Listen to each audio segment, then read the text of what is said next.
The Old Testament is so scandalous. I don't know who told you guys the Bible was boring because it's tea. Let's get into it. Before we get into it, guys, I literally got banned yesterday and I was in shambles. So I made this backup account just in case, TikTok want to tussle again. So go ahead and follow it. I'm going to be doing new and improved videos over there as well. Today, we're going to be talking about the story of Rachel, Leah, and Jacob. Okay, so boom. There was a man named Jacob and there was a man named Laban.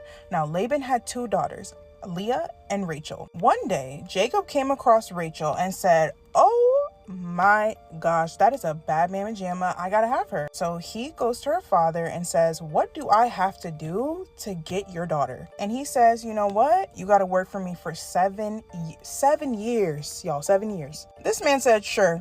Anything for Rachel, okay?" And it says in the Bible that it felt like a couple days to him because he loved her so much. You would think that's goals, right?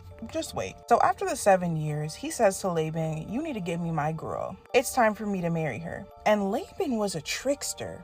So they had a big feast. I'm assuming that he got Jacob a little tipsy. He waited until evening and gave Leah instead of Rachel to him in matrimony. Now y'all know what comes after marriage. They did the diddly-do. Next morning comes, he turns around and sees Leah and he's like, "Oh my gosh, what are you doing here?" Mind you, the Bible said that Rachel was extremely beautiful and Leah, I'm sorry, this is so messed up. Leah had weak eyes, and another translation, it said that her eyes had no sparkle. If anybody told me my eyes didn't have any sparkle, just let me go, because I'm gonna be so roasted. So he goes to Laban. He's like, "You tricked me. I want Rachel." And Laban says, "Well, you're gonna have to work another 7 years." And Jacob did. He literally worked another 7 years and finally got Rachel. It says in the Bible after this that once he was married to both of the women, Leah's womb was opened up because God saw that she was hated. Jacob mistreated this girl like it was her fault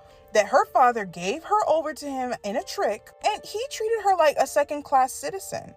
But she bore him sons, so she had some kind of value, right? Now, Rachel sees this and she says, "Listen, if you don't give me children, I'm gonna die." At this point, Jacob has had enough of the drama. He's like, "What do you want me to do? Am I God that I can open your womb?" So she sends her servant, Bilhah, to do the diddly-do with Jacob. So they do that and Bilhah gets pregnant with sons. And Rachel's like, "Yes, God has smiled upon me and given me sons." Now Rachel sees that she gave Bilhah to Jacob and she's like, "Hold up, you're not finna one-up me." So she takes her servant, Zilpah, and gives her to, what is going on? Jacob is just getting it in.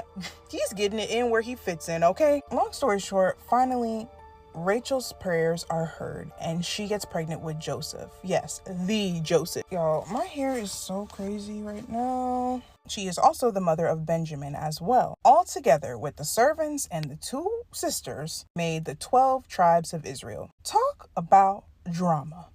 As always, make sure y'all like and follow and comment down below what other biblical tea you want me to get into.